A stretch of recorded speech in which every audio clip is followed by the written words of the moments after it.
pied d'une commission d'enquête parlementaire kon 120 voix pour et 24 contre. Simon Pierre Faye lu ci sa jàngat ndax juge yi conseil constitutionnel génn nañ daal di wax ne ñoom itam parlementaires yi mënuñu leen a déglu.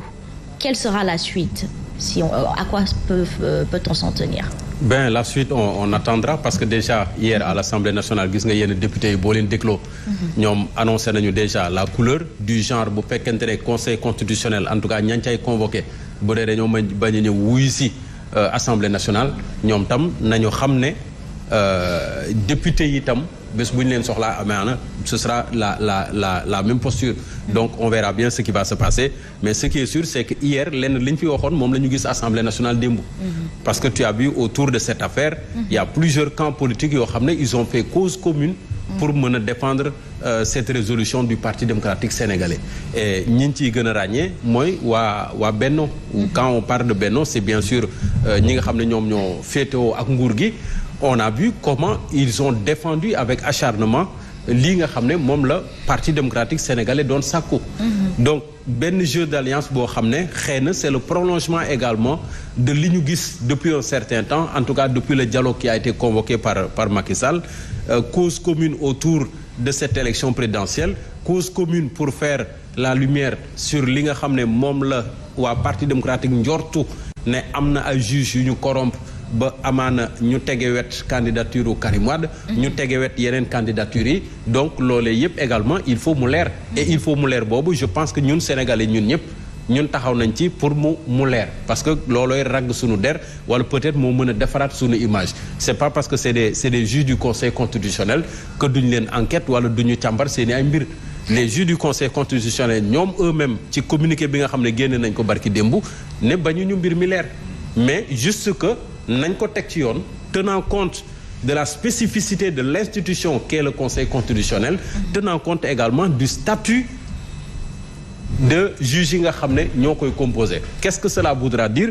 Est-ce que cela voudra dire que ñoom dañoo jàpp ne député yi comme le défendent certains mënuñu leen entendre dans le cas d'espèce?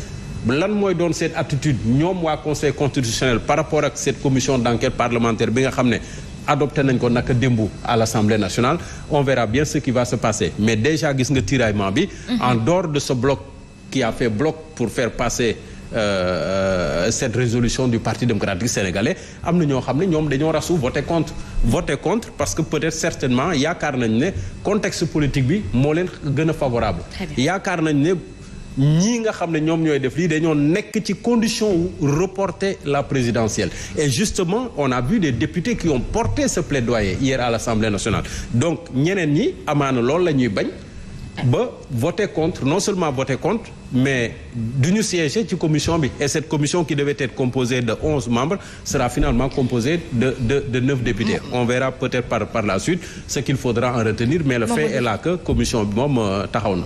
Mamadou Fofana yaa ngi doon fàttali ci laata lu jiitu lii yëpp ne kon ñoom conseil constitutionnel mën lañ leen a porter plainte jaarale ko ci ministère de la justice est-ce que ceci pourrait suspendre le processus électoral pourquoi parle-t-on de report alors que bu fekkee ni mën na continuer enquête bi continuer way waaw xam nga mbirum suspension processus moom li ci ëpp lañ ca jàpp te ñëpp xamandoo ko moom mooy bu fekkee ne am na candidat mare d'Italie ñaanuñu ko ci ñi nga xam ne ñoo war a dem oui officiel bien sûr ci pour sénégalais yi daal di def seen choix ci seen diggante bu fekkee kenn da ci wàññeeku automatiquement dañuy arrêter le processus reporter ko le temps de faire le deuil ainsi de suite mais tey ak lii ñuy dund cette crise institutionnelle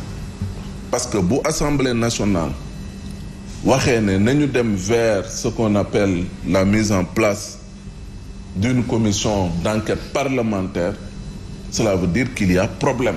Vraiment. Et lan mooy problème bi moom mooy ñoom la ñu wax moom mooy dañoo ne ñi war a arbitrer. daf ci am ñoo xam te ne nii dañ leen a jar. ñoom waa Parti démocratique sénégalais et dans l'exposé des motifs et autres ils ont été clairs et ça a été cousu de fil blanc.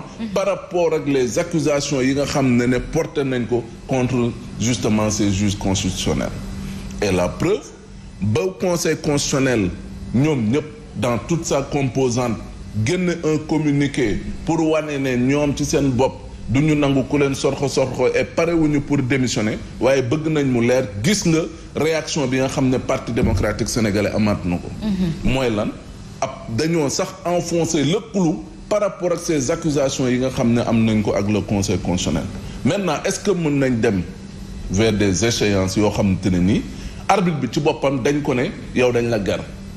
parce que loolu problème la. et maintenant cette mise en place de la commission d'enquête parlementaire dafa am pour 6 mois pour enquêter.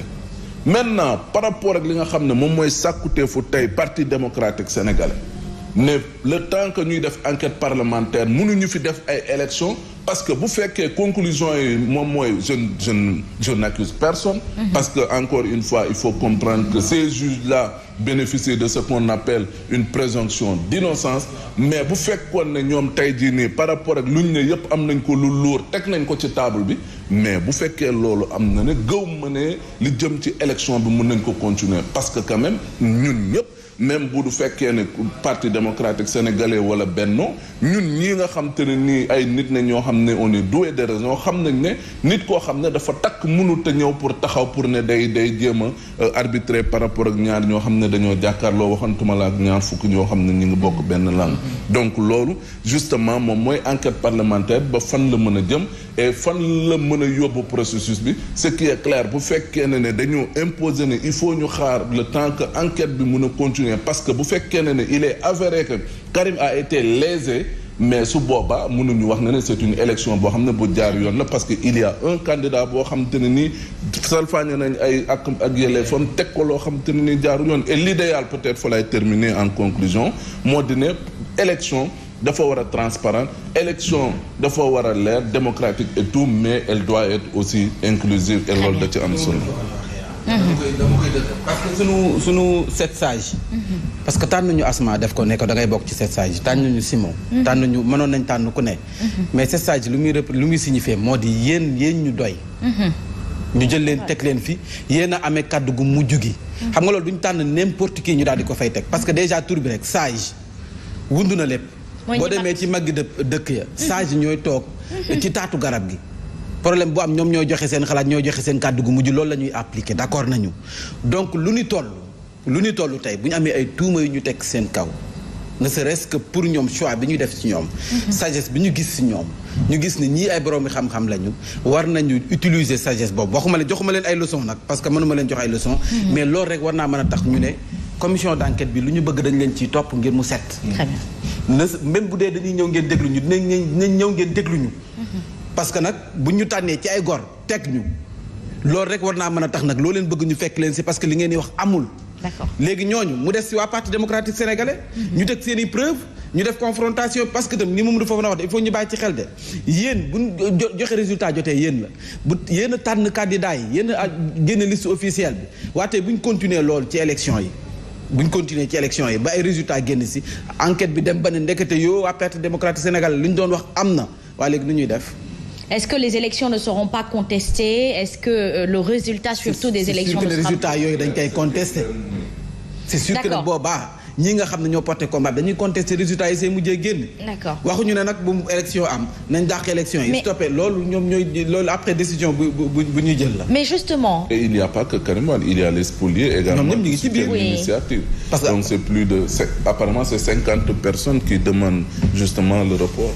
Léegi report bu si toutefois Simon Pierre Faye am na quelles sont les retombées pour le Sénégal? Ce sera d'attendre encore pour élire un autre président mais report boobee ce sera sur quel délai yàlla rek a xam. parce que Fofana le soulignait tout à l'heure bu ñu nekkee dans la logique d'attendre les résultats de la commission d'enquête parlementaire commission boobu a au moins 6 mois au plus 6 mois au moins 3 mois au plus 6 mois. Donc dans les 6 mois à venir est-ce que processus bi dina yegg foofu wala du fa yegg bu fa naree reporté en tout cas il y a déjà d'aucuns qui soulèvent l'article 52 de la Constitution qui stipule qu'en cas de menace des institutions le président de la République dispose de pouvoir exceptionnel. am na ñu koy souligner déjà est-ce que ce sera le cas pour contexte bii ñu toll. pour permettre au président peut-être d'acter le report on verra bien mais ce qui est sûr c'est que dinañu toog xaaral est-ce que bu report naree am bu ñu yeggee le 2 février Macky Sall day joxe lengay toog xaarandi wala mu dem président Assemblée nationale jël le relais ce sera autant peut-être de situations qu'il faudra dès lors étudier pour xam exactement vers quoi on va aller